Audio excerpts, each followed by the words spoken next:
So what we're being asked to do here is to find the average rate of change, which we know how to do, right? It's the slope formula. But instead of being asked to do it between 2 points, right, we're being asked to do it between a point, x equals 1, and an expression.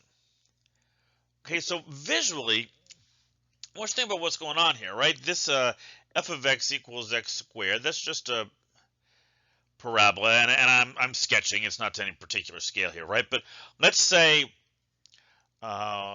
this is x equals 1.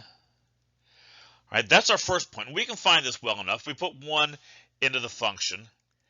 F of 1 is 1 squared, which is 1. Okay, good. So that's this point, 1 comma 1.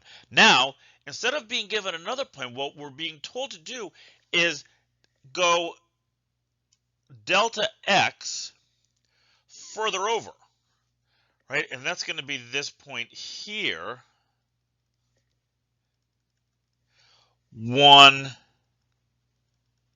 plus delta x, right? So let's do that, right? F of 1 plus delta x is going to be 1 plus delta x squared, right? And this gives me 2 points, right? The point 1 comma 1 is going to be our first point, and the point 1 plus delta x comma 1 plus delta x squared is our second point.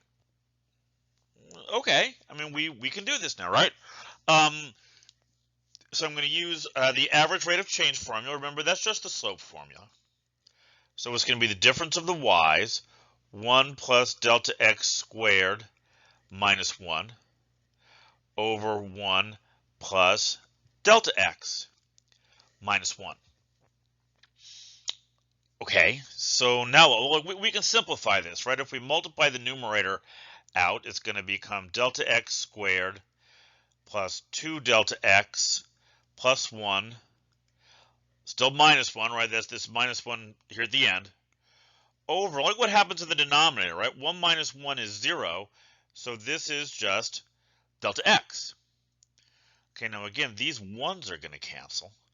And what's left? I've got delta x squared plus 2 delta x over delta x. And now I can do some reducing here, right? I can factor a delta x out of the numerator, and I'm getting a little short on room. See if I can squeeze it in. Delta x times delta x plus 2 over delta x. And now these cancel. And I'm left with this very nice delta x plus 2. Okay, well, that, I mean, it came out to this nice little formula, right? And now the next question here is interpret the limit of this average rate of change as delta x goes to 0. Well, first I want you to think about what's happening over here, right? As delta x goes to 0, right? Sorry, my art skills are really massively sketchy. So we've got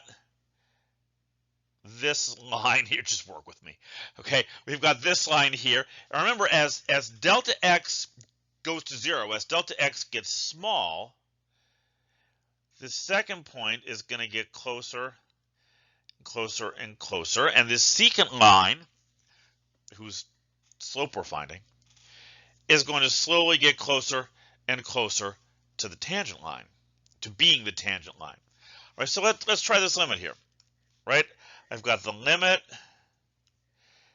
as delta x approaches 0 of delta x plus 2. And as we saw in one of the previous questions here, right, the limit of a translation is the translation of the limit. So this is the same as the limit as delta x approaches 0 of delta x plus 2. And now I know I've got delta x is just the variable. right? You can think of it as a or y or whatever. The limit of a variable as that variable goes to 0, we saw this in one of the lectures, is 0. And there's our limit. Right? So what we're seeing here, we're going to talk a lot more about this in later sections here, is that we can use this idea of looking at